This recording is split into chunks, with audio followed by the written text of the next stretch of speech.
O nosso tema de hoje é recidiva sensível à platina no câncer de ovário. Nós vamos pegar todas as questões que já caíram sobre esse tema e eu vou começar dissecando detalhe por detalhe de uma questão que caiu no TEOC em 2020. E vocês vão ver o quanto os temas se repetem. É muito importante a gente fazer questão e fazer um estudo direcionado para a prova, para que no dia tenha segurança e que tenha alguns conceitos decorados, memorizados, para que vocês leiam a questão e pensem, nossa, eu já fiz essa questão antes. E é realmente essa impressão que dá. Quando a gente começa aqui por essa questão do TEOC de 2020, ele coloca: com relação às pacientes com câncer de ovário e recorrência sensível à platina, assinale a alternativa incorreta. No item A, ele coloca aqui: a definição de doença sensível à platina ela vem sendo motivo de discussão nos últimos anos. Conforme o último consenso europeu, que é o consenso da ESMO, publicado em 2019, em câncer de ovário, a recorrência sensível à platina ela é definida como recorrência não precoce após resposta ao tratamento prévio com platina, e não mais pelo intervalo entre a última quimioterapia baseada em platina e a recorrência. Esse item é um item que está verdadeiro, porque antes nós tínhamos o conceito da Conferência de Tóquio de 2015, que era em que as pacientes com recorrência sensível à platina eram aquelas pacientes que tinham uma recorrência após 6 meses da última dose de platina. E hoje sabe-se que não é mais esse o conceito, né? Eu coloco aqui para vocês o print, né, justamente da edição da ESMO de 2019, em que ele descreve que a sensibilidade à platina está relacionada a uma resposta prévia à platina, sem uma recaída com sintomas, e que esses pacientes devem ser tratados com quimioterapia baseada em platina, com adição de bevacizumab ou manutenção com inibidor de PARP, a depender da indicação. Então esse item ele é verdadeiro, a gente tem sim uma mudança nesse conceito. No item B, ele coloca: quando o retratamento com platina é uma opção, são combos aceitáveis: carboplatina com paclitaxel, carboplatina com gestabina e carboplatina com doxorubicina liposomal.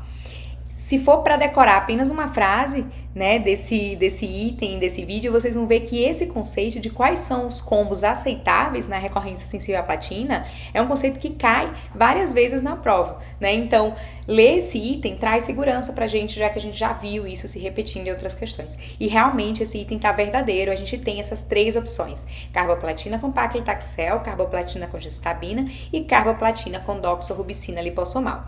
Mas baseado em quê? Aqui eu apresento para vocês 2 estudos. O primeiro deles é o estudo Calypso, que foi um estudo publicado no JCO em 2010. Ele é um estudo de fase 3, randomizado, multicêntrico, e foi um estudo de não inferioridade. Ele randomizou pacientes na recorrência sensível à platina, e nesse momento aqui prestem atenção que ele usa realmente a recorrência sensível à platina como tempo em que a paciente ela fica sem exposição à platina maior que 6 meses. Essas pacientes, então, a pergunta era de não inferioridade. Será que reexpor a carbotaxol é não inferior do que dá para essa paciente, então, carboplatina e doxorubicina liposomal? E a gente teve, então, um estudo que mostrou realmente uma não inferioridade na sobrevida global, ou seja, não tem diferença, com uma diferença muito pequena na sobrevida livre de progressão ali, que favorece a carboplatina junto com a doxorubicina liposomal, porém quando a gente vê em relação à sobrevida global, um estudo que não teve diferença. O estudo Oceans é um outro estudo também publicado no JCO em 2012, um estudo de fase 3, randomizado, multicêntrico, que também randomizou as pacientes na recidiva sensível à platina para receber carboplatina com gestabina e bevacizumab, seguido de bevacizumab até a progressão, versus carboplatina com gencitabina e placebo, seguido de placebo. E esse estudo, na verdade, eu trouxe para mostrar para vocês que sim, carboplatina e gencitabina é uma opção, tá? Em que a gente tem ali a pergunta do estudo, na verdade, do Oceans, é se a gente poderia adicionar o bevacizumab, a gente vê um ganho ali na sobrevida livre de progressão, sem diferença na sobrevida global, mas é sim uma opção em que pode ser oferecida às pacientes, né, baseada em evidência, na recidiva sensível à platina.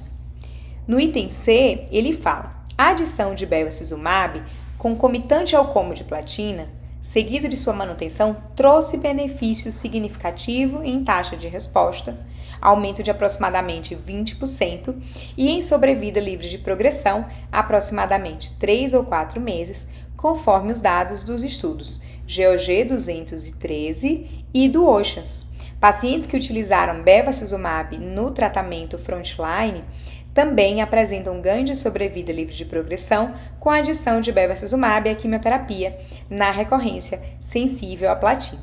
A gente acabou de ver, né, ali os dados do estudo Oceans e a gente vai ver aqui os dados do estudo GOG 213. Veja só, o GOG 213 foi um estudo publicado no Lancet em 2017. Ele randomizou pacientes que tinham câncer de ovário recorrente após resposta à platina, né, e tinham então uma recidiva sensível à platina. E esse estudo então randomizava as pacientes da seguinte forma: essas pacientes eram candidatas à cirurgia? Se sim, aí essas pacientes iriam para a cirurgia. Se não, essas pacientes iriam então direto para a quimioterapia. Se essas pacientes elas fossem direto para a quimioterapia, 2 braços eram possíveis: carboplatina e paclitaxel, ou carboplatina, paclitaxel e bevacizumab, sendo esse bevacizumab mantido até a progressão da doença. E quando a gente observa ali só a análise do braço em que foi direto para a quimioterapia, né, seja porque não era candidata à cirurgia ou porque entrou num braço de candidata à cirurgia, mas foi randomizada para não ser operada e por este motivo ali foi direto para químio. Quando a gente faz a análise desse subgrupo, a gente observa que houve um ganho na sobrevida livre de progressão para a adição do bevacizumab, a carboplatina e o paclitaxel nas pacientes que tinham, então, uma recorrência sensível à platina, sem ganho, né, em sobrevida global. É interessante a gente observar, né, para essas pacientes, então, há um ganho, sim, na sobrevida livre de progressão. E quando a gente observa o Oceans, né, que é um estudo que eu acabei de apresentar para vocês do GCO de 2012, que também randomizou as pacientes, mas dessa vez para carboplatina e gemcitabina versus carboplatina, gemcitabina e bevacizumab, e a gente vê também no Oceans um ganho na sobrevida livre de progressão, que é exatamente ali, né, da ordem de 3 a 4 meses, e um ganho em taxa de resposta. Então esse item ele tá verdadeiro, né? O GOG 213 e o Ocean mostraram sim pra gente que adicionar o bevacizumab nas pacientes que são, então, submetidas a uma recidiva sensível à platina, trouxe benefício significativo em taxa de resposta e em sobrevida livre de progressão. No D, ele afirma que as pacientes com recidiva sensível à platina de carcinoma seroso de ovário de alto grau têm potencial benefício em sobrevida livre de progressão com o inibidor de PARP se apresentar resposta parcial ou completa ao retratamento com platina, independente da presença de mutação de BRCA1 e 2. Isso está verdadeiro. A gente sabe que um dos principais critérios para que essa paciente ela responda ao inibidor de PARP é também uma resposta à platina.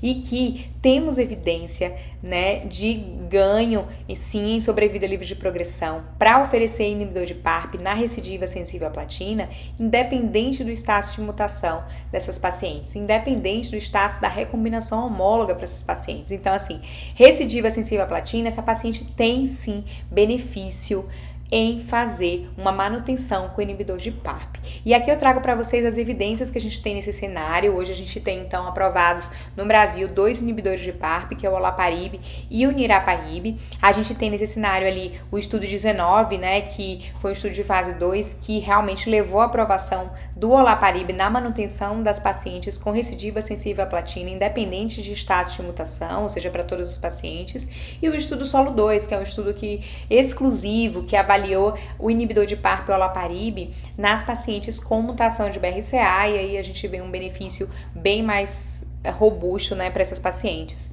O estudo NOVA, né, foi um estudo também, um estudo publicado no New England de 2016, ali de fase 3 randomizado, que também avaliou, aí no caso, o niraparib nesse cenário da recidiva sensível à platina. Tá? E a gente vê um benefício para os dois grupos, tanto para o grupo das pacientes que foram randomizadas com mutação de BRCA, para aquelas pacientes sem a mutação de BRCA. Então, recorrência sensível à platina, sim, todas as pacientes têm benefício com o uso de inibidor de PARP na manutenção.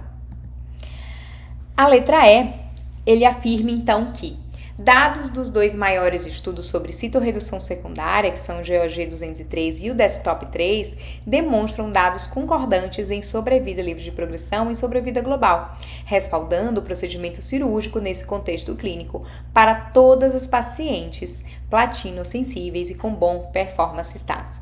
Então, a gente está aí diante de uma questão que está procurando a incorreta, a gente chegou no último item, está na cara que esse é o incorreto. Mas vamos entender por quê, né? Que estudos são esses que ele está citando? O GeoG 203 é aquele estudo que eu também já mostrei, ele já citou na questão, mas na questão, no item passado, ele perguntava, ele dizia assim, que o GeoG 213, ele mostrou sim que há um benefício na sobrevida livre de progressão, na adição do bevacizumab, na manutenção das pacientes ali, né, em relação a fazer só carboplatina e paclitaxel, dando um ganho de sobrevida livre de progressão e taxa de resposta. Isso foi verdadeiro. Mas ele está dizendo agora que o GeoG 213 e o Desktop 3 mostraram o mesmo benefício para a citorredução secundária nas pacientes com recorrência sensível à platina. Ou seja, a paciente ela fez aquele primeiro tratamento, quimioterapia, fez manutenção ou não, essa paciente entrou em segmento, ela teve resposta à platina, ela fez uma recorrência depois. Nessa recorrência, ela tem benefício em operar novamente, ou seja, fazer uma citorredução secundária? Vamos ver então. O GeoG 213, então, foi aquele estudo que randomizou as pacientes, né, que tinham resposta completa após a primeira linha, platino-sensível, e essas pacientes, então, estavam randomizadas para candidatas à cirurgia, sim ou não, e se elas eram candidatas à cirurgia, elas eram, então, randomizadas novamente para cirurgia ou não cirurgia, e se elas não eram candidatas à cirurgia, elas iam direto para quimio. Uma das estratificações foi citorredução secundária, sim ou não. E o que a gente observa aqui no gráfico à direita? Aquelas pacientes que eram operáveis, consideradas operáveis e iam para a cirurgia, a gente observou, quando vocês veem no gráfico ali à direita a sobrevida global em vermelho, né, aquelas pacientes que não operaram tiveram até um benefício maior na sobrevida global em relação àquelas pacientes que foram para uma citorredução secundária. Então, o GeoG 213 ele falhou em mostrar benefício em citorredução secundária para as pacientes com câncer de ovário na recidiva sensível à platina.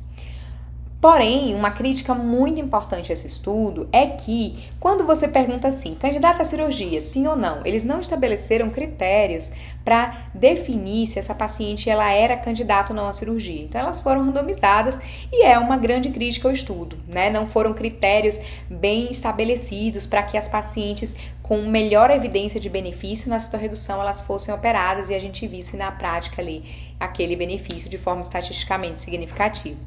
Mas, quando a gente vê o Desktop 3, né, que estudo foi esse? Né? O Desktop 3 foi um estudo que passou por várias fases, né, que teve o Desktop 1, o Desktop 2 e, finalmente, o estudo de fase 3 randomizado, que foi o Desktop 3. O que foi isso? Né? Então, quem foi o Desktop 1?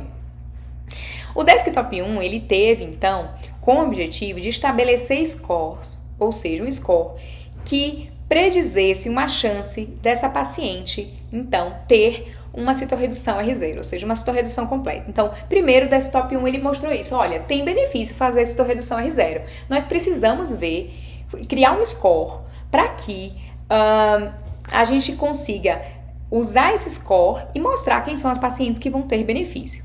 O Desktop 2, ele então mostrou que se a gente utilizar os critérios de Água Score, 76% das pacientes elas tinham uma cirurgia R0.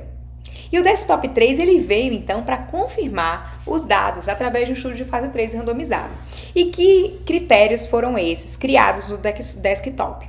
São os critérios que a gente chama de Água Score ou critérios de água. São 3 critérios que a gente tem que memorizar, vocês vão ver que já caiu em outra questão. O que é que ele coloca? ECOG 0, aquela paciente então que tem um performance status ECOG 0, uma ACIT menor que 500 ml no momento da recidiva, e aquela paciente que foi muito bem citorreduzida na primeira cirurgia dela, ou seja, uma citorredução R0. Então, eu sempre uso, né, regras mnemônicas para decorar, então na minha cabeça tem 000, né, no Água Score, que é o ECOG 0, cirurgia R0, e a ACIT menor que 500 ml ali, que é aquele zero final, mas lembra, menos que meio litro. Tá? Então, ECOG 0, primeira cirurgia R0 e menos de 500 ml de ACIT. Então, o Desktop 3, ele foi um estudo de fase 3, randomizado. Ele randomizou pacientes com câncer epitelial de ovário com recidiva sensível à platina que preenchiam critérios de água score. Essas pacientes, então, elas eram randomizadas para operar e depois fazer a químio ou só fazer a químio, e o desfecho primário era sobrevida livre de progressão, seguido de sobrevida global, qualidade de vida. E o que a gente viu foi um benefício em sobrevida global e na sobrevida livre de progressão para as pacientes que fizeram uma citorredução secundária, ou seja, foram para a cirurgia. Então, o GOG 213 e o desktop, eles não mostram a mesma coisa. Eu tenho o GOG 213 mostrando ser negativo fazer uma citorredução. Mas por que será? Porque talvez eles não padronizaram bem o score com o desktop 3, não randomizaram bem as pacientes. Já o desktop 3, a gente tem ali um benefício sim em fazer citorredução secundária. Mas lembre, tem que ter os critérios de água. E aí a gente tem realmente essa era a alternativa incorreta. Vamos passar então para a questão que caiu no TEOC 2021. Uma paciente de 58 anos com diagnóstico de câncer endometrióide de alto grau de ovário, estadiamento clínico FIGO 2. Ela realizou tratamento cirúrgico, citorredução ótima, em 2018 e quimioterapia adjuvante com carbotaxol por 6 ciclos. O painel genético demonstrou variante de significado indeterminado, VUS, em BRCA2 em teste germinativo. E a primeira detalhe dessa questão é que VUS é VUS, tem que lembrar disso nas questões. Não é para ficar fosforilando, VUS é VUS. É uma variante de significado indeterminado. Em janeiro de 2021, em avaliação por imagem, foi detectada uma massa pélvica direita e um aumento de CA-125. Então, essa paciente está tendo uma recorrência sensível à platina. Não detectada ascite nessa recidiva e a paciente apresenta-se com performance status 0. Gente, o que ele falou na questão? Os critérios de água score, e olha só que cai. Então, quais são os 3 critérios de água score? Essa paciente, ela tem uma recidiva sensível à platina, que tem uma citorredução ótima, ou seja, R0 na primeira cirurgia, né? Ela é uma paciente que não tem ascite, ou seja, tem menos de 500 ml de ascite e tem ECOG 0. Essa paciente ela pode ir para uma citorredução secundária baseado nos dados do desktop 3? Sim, tá? Então vamos ler os itens. Em relação à condução desse caso, é correto afirmar que citorredução secundária não deve ser considerada, e aí já tá errado, né? Ela tem sim indicação, tem ganho na sobrevida de progressão e global sim nesse cenário. Para a escolha do tratamento sistêmico, a presença de VUS em BRCA é de grande relevância. Não é de grande relevância. A única relevância da VUS é você orientar, passar com o oncogeneticista para que essa paciente comece a avaliar, né, sequencialmente se essa VUS ela vai ser reclassificada. Paclitaxel, gemcitabina e doxorubicina são opções de combinação com platina nesse cenário. E a gente já sabe que isso é o item verdadeiro, né? Isso já foi cobrado em 2020. Olha só, em 2021 repetiu o mesmo item. Paclitaxel, gemcitabina e doxorubicina são sim opções de combinação. Tá vendo como os conceitos eles se repetem? Quem fez a prova do TEOC 2020 e viu lá os critérios do desktop, chegou nessa questão já sabia os critérios, né? E aí conseguiu acertar muito bem a questão. E aí a gente já sabe que é o item C, mas a gente vai ler aí o D. Deve ser indicada a quimioterapia citotóxica e imunoterapia por não haver evidência de superioridade. Esse item está totalmente incorreto, né? A gente sabe que recidiva sensível à platina tem que fazer doublet de platina. Vamos então para o TEOC 2022 e olha só, gente, como é impressionante. Eu quero mostrar para vocês aqui, 2021, paciente 58 anos, 2022 a idade até é a mesma. ECOG Performance Status 1, diagnóstico de carcinoma de células claras de ovário, estadiamento FIGO 2021 3C. Ela foi tratada com citorredução incompleta, doença residual em peritônio diafragmático de 2 centímetros. Exames adicionais demonstraram a ausência de mutação germinativa ou somática em BRCA1 e 2 e presença de deficiência nas enzimas de reparo. Qual é a melhor conduta adjuvante baseada nas evidências atuais? E aí a gente vem para o primeiro item.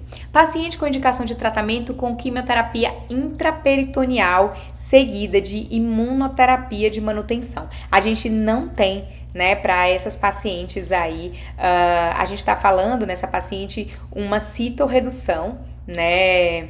Essa paciente ela foi para uma citorredução incompleta, ou seja, uma paciente que tem doenças residuais, né? Ela não tem mutação germinativa e a gente vê assim que é justamente um tratamento inicial. A gente não está falando ainda de recidiva, né? Então, paciente com indicação de tratamento como quimioterapia intraperitoneal, a gente sabe que não, né? É muito questionável o uso de quimioterapia intraperitoneal e ainda mais seguido de imunoterapia de manutenção. A gente sabe que essa paciente, ela tem indicação de fazer quimioterapia com carbotaxol.